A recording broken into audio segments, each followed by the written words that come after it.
Myself and my co-team lead here have been had the pleasure of managing the team looking after enhancing the Lemur Center application. So picture yourself at Duke's Lemur Center and on a nice spring day and wanting to get the most from your experience. You've got a tour guide that's talking you around the place, but today the tour guide is sick. And so we came up with this concept of having an assisted or a digital tour guide for the Lemur Center. And of course, over the 10 weeks, we came up with a bunch of other ideas for how to enhance it, given the times that we're in today without the ability to actually go to this facility. Anyway, I think that it's fair to say that the team's learned an awful lot during the process. We were using augmented reality to help enhance the experience through using the mobile phone app. And so getting into the world of augmented reality, understanding the new set of tools and the pipeline of software required to create the assets for this application was a huge part of the work that this team put together this summer. And you know, we went through a bunch of different ideas for the program and kind of triaged that down to a short list. And as you saw today, I think a pretty impressive, very comprehensive application. Anyway, thanks to the team for all their hard work. Thanks for all our sponsors. And I'll hand it over to Zoe, who will be able to pick us up. And me and my friend here will sit at the end at the back to listen to questions at the end. Go ahead, Zoe. Yeah, so sorry about my background. My computer wouldn't let me put one, unfortunately. So I'm going to share my screen. Can you all see that? Yes, perfect.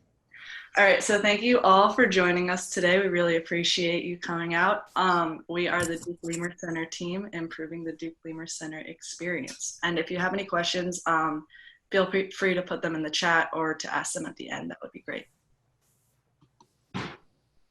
So as he was mentioning before, basically we were tasked to come up with an app that would enhance the visitor experience at the Duke Lemur Center through augmented reality. And we're gonna go through exactly what we did and the features that we made for augmented reality to improve the experience. First, we'll introduce ourselves to everyone. I'm Bree Butler. I'm a computer science major and I'm in class of 2021. Hi everyone, I'm Emma. I'm a computer science major and class of 2022.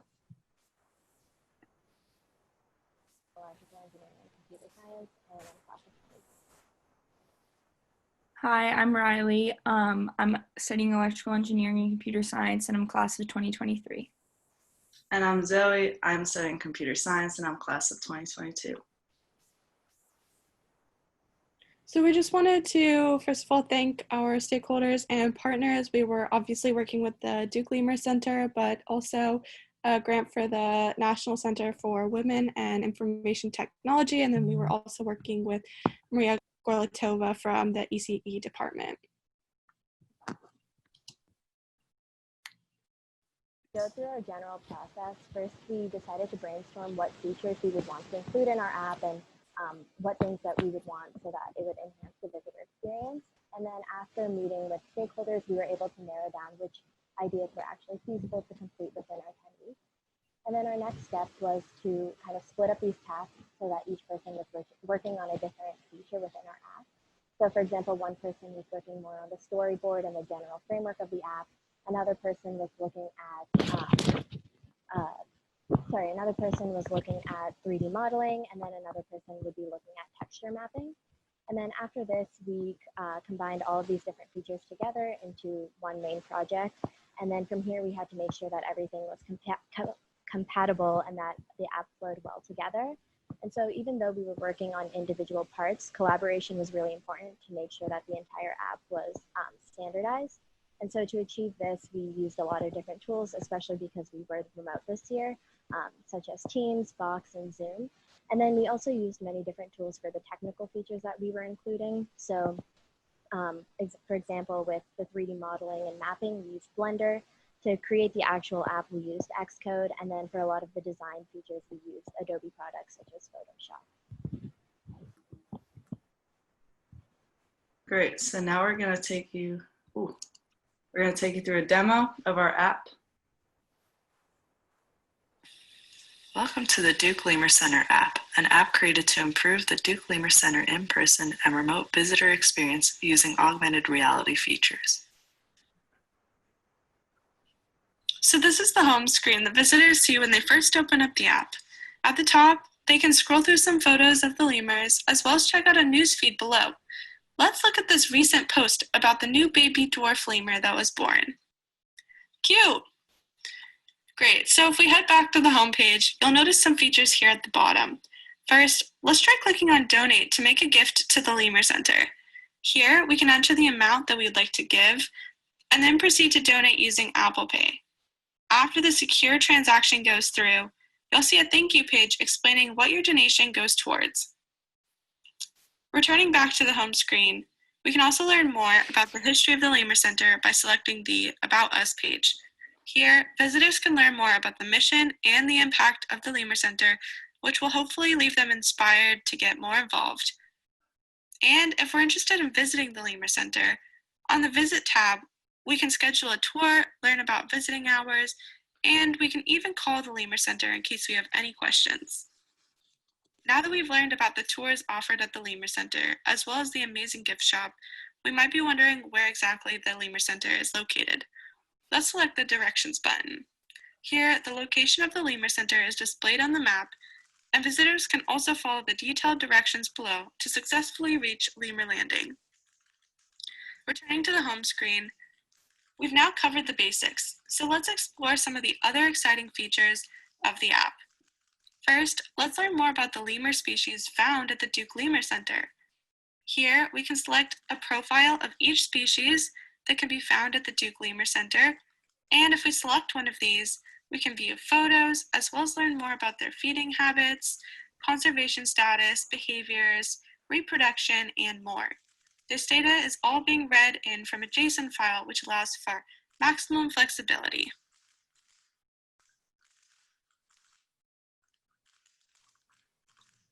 Next, let's navigate to the tour feature. This feature would be used by visitors when embarking on their self-guided Duke Lemur Center tour. Unfortunately, this is not possible right now with COVID-19, so we hope in the future to expand this feature to allow users to experience Lemur Center content remotely. When the user starts their tour, they are presented with all the tour stops they will encounter. As they reach each stop, they select the name of the stop from the list and are instructed to look for the checkpoint corresponding to this stop that exists at the Duke Lemur Center.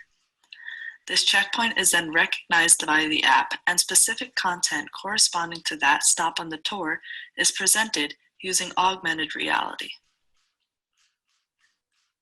Let's try out the blue-eyed black lemur next.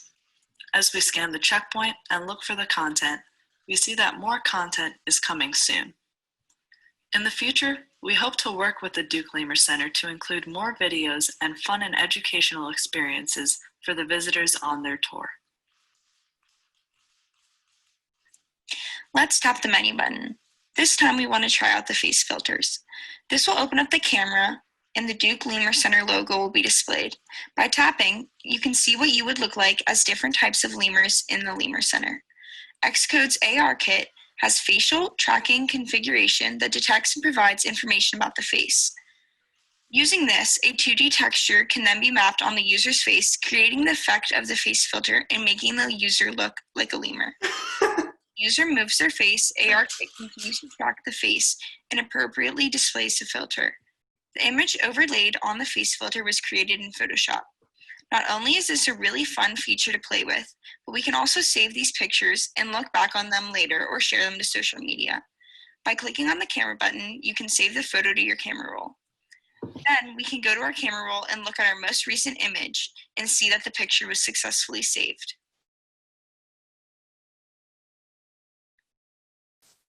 Heading back to the side menu, let's try out the quiz. Education is one of the main goals of the Duke Lemur Center, so we implemented this fun way to test visitors' knowledge about lemurs. Get all 5 questions right, and you're a lemur expert. The questions are read in through a JSON file in Swift containing all the information for the quiz feature. 5 randomly generated questions are presented to the user so visitors can take the quiz multiple times and the questions will be different. After each question is answered, It will let the visitor know whether they got it right and give them some more information about the topic so they can continue learning through the quiz. At the bottom, it keeps track of score, and if the visitor gets stuck on a question or wants to improve their score, they can always revisit the Our Lemurs page and look over the lemur species information to learn more. Through the use of AR technology, we have the opportunity to learn more about the Madagascar landscape up close. First, we have a map of Madagascar. In order to use this feature, we need to point the camera at a horizontal surface so that our map can anchor to it. After the surface is detected, we are given a notification to tap the screen. Doing so creates a large 3D model of Madagascar that shows the country's shape and terrain. By pinching the model on our screen, we can change the size of the map. This model was created by taking a plain 3D model of Madagascar and overlaying a terrain map on top of it in Blender. Another aspect of this feature is using AR technology to see what a landscape in Madagascar may look like. When we click on this feature, we become surrounded by baobab trees, which are native to Madagascar. To make this view a more immersive experience, we added sounds of lemurs, which can be turned on and off by these buttons. Listen closely to hear the sounds and look around to see the views of Madagascar. With the sapling generation feature in Blender, we were able to construct and color 3D models of the baobab tree and their iconic thick trunks, small sparse branches, and few leaves. In real life, these trees are much larger, but for user experience purposes, we scaled the trees to be a bit smaller to allow the user to actually see the tops of the baobab. Rather than applying a texture of Photoshop to the trees like I did with the AR lemur, which will be shown later on in the presentation, we were able to simply color the material of the tree through Blender itself. While visiting the Duke Lemur Center, it may be difficult to see lemurs in action or even up close, which is why we added an AR lemur feature. We have two buttons. The first button allows the user to add a static lemur into their view. The second button brings an animated leaping lemur into the frame. This animation was created by first importing the 3D model of a lemur into Blender and then creating a sort of skeleton for the lemur to attach to. The limbs and joints were moved to mimic the various positions a lemur makes while leaping. Multiple frames along the jump were created, so when the model was exported, the overall leap of the lemur was captured. Unlike the coloring process with the trees, the lemur was not a simple two-material color model. In order to actually color the lemur, we had to go through a process of UV mapping and texture mapping the model itself. UV mapping involves unwrapping the lemur as if it was gift wrapped like a box and laying those pieces out on a flat plane in order for us to paint the pieces, also known as texture mapping, and reapply them to the lemur. Using Photoshop, we were able to paint these pieces. We added stripes to the tail, separately painted the eyes, and colored the hands, feet, and ears. After hours of unwrapping and painting and wrapping again, we finally had a colored ringtail lemur. All right, so that wraps up the app demo. We want to thank you for exploring the Duke Lemur Center app with us, and we really hope that you found it educational and engaging. Thanks. All right, so that was our demo. So during this whole 10-week process, we learned a lot of new technologies, including Xcode, learning how to code in Swift, and all the 3D modeling and animation. And we also learned a lot of soft skills. As Jen mentioned, we were presenting to stakeholders throughout the 10 weeks, which was super helpful. And then moving forward, as we mentioned in the demo, we want to add a lot of features such as more lemur species and more lemur actions that we can present in AR to enhance the visitor experience. And we also want to add more video content to the tours to make sure that users are learning a lot during their tour. To add on, we also want to create more kid features to be helpful for kids visiting the Lemur Center. And we want to connect to a database with the Lemur Center so we can present a lot of information that is being brought in real time from their end onto our app. And finally, we want to get user feedback to make sure our app is serving the users to the best of our ability.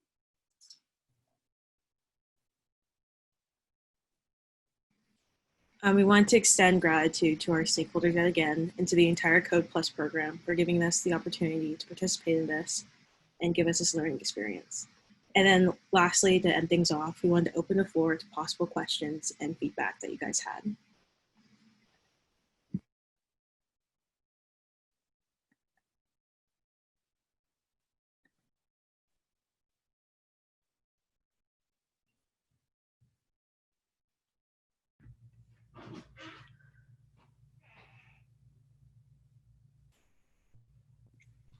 So David mentioned some information in the chat about the jumping lemurs and where we might be able to find some realistic animated lemurs as well. That, I don't know, Hugh, if you want to speak to, or any of the students want to speak to the amount, not only are you learning to build an iOS app, but you're also trying to work with AR technology and the complexities around there. I don't know if you want to talk a little bit about that.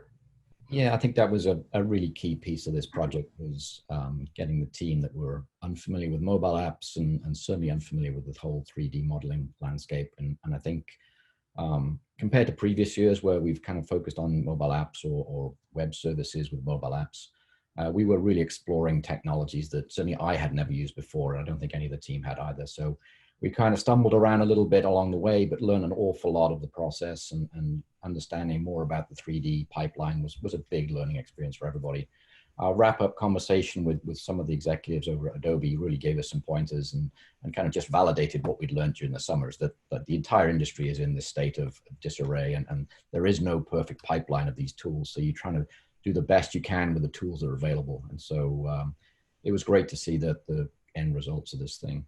We did look around a little bit for some kind of pre-canned models, and the challenge was we didn't have any budget to pay money for them. So that was really the deciding factor for us, not to kind of pull in third-party, rendered lemurs and so forth. But I think Priya and Bree did a great job with the lemur, and the texture mapping, the UV unbundling, and everything else were brand new skills that honestly I didn't help at all with. These guys just kind of discovered that and created it on their own. So that was true research, and I think very proud of the work they've done there.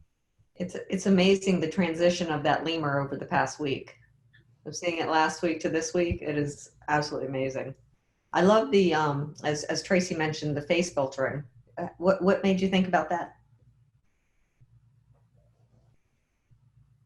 I can take this. So I think a lot of people are familiar with Snapchat and Instagram. They have a lot of face filters. Like if you go to a specific location, you can like take a picture looking like something related to that. So based on that, we kind of knew that we wanted to do something like that to have a fun option for visitors to like capture their experience. So we kind of went from there. That's awesome. Do we have anyone from the Lemur Center here today? I work at the Lemur Center. Yeah, Susan's here. Hi, Susan. I'm really impressed. I thought it was just awesome. Of course, I love the face filters. It just gave me a big laugh. And I thought the potential for what could be provided this way is huge. And it's really, really exciting. I'm really impressed that a group of you did this in this many weeks. And it's really cool. So I could see a lot of potential in this. Excellent. Thank you. What was one of the most challenging things during the 10 weeks for your team?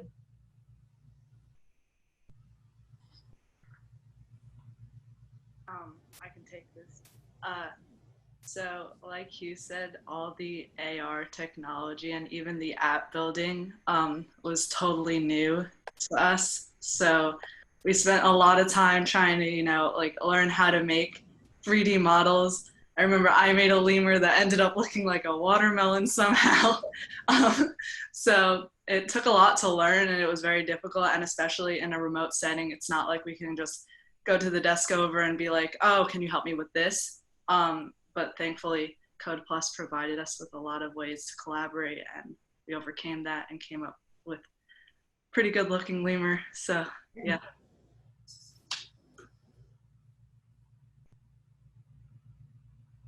Was there one point in the project that stood out to you on your project that was eye-opening or exciting? I mean, I'm surprised. I loved seeing that lemur jump. I think that's the first time I've seen it move. So, hey, Jen, I might ask you in a little different way. Okay. What was the point at your project where you faced something that you were pretty sure there was no way to get it working, and then you later found out, oh, we got it working? Was there one of those moments where there was something that just seemed daunting and impossible, and then you somehow broke through it?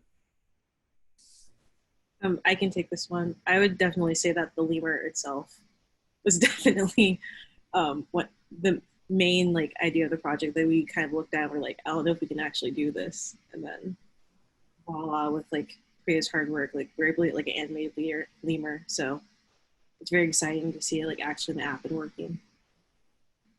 And to add on to that, initially there were some challenges with exporting the lemur. So I was able to animate it in Blender, and then when I tried bringing it into Xcode, the animation was very distorted and scary. So that was kind of challenging too, just like knowing that I had created a lemur, that we were close to having an animated lemur, but the final product wasn't exactly how we wanted it to turn out. But eventually we were able to work around that and get an animated lemur into the app. I like that. People aren't going to donate a lot of money to the Lemur Center if they think they're attack lemurs, right? They want them not to be scary looking.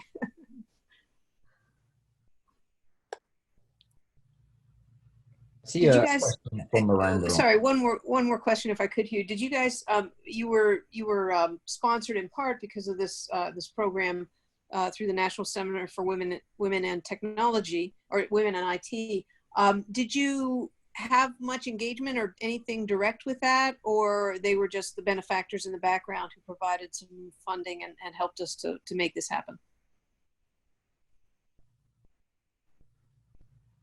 So throughout the whole process, we worked really closely with Maria at the ECE department. So not necessarily directly with the organization that was giving us the grant, but Maria and Tim also in her lab in the ECE department provided us with a lot of material and a lot of helpful information in creating a lot of the AR content. So yeah.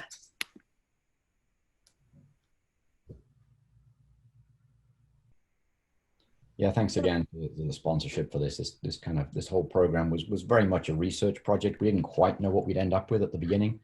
And I think, again, a lot of the value for this program for us was the learning and the process. Just touching on Miranda's question there regarding the basketball team from earlier today. We met as a total group, both teams every day, and kind of discussed the different tools, the different breakthroughs that we've made. The other project was being sponsored by Adobe, who obviously are a vendor for some of the creation software. So we made some progress with basketball that we then utilized here in the Lemur program.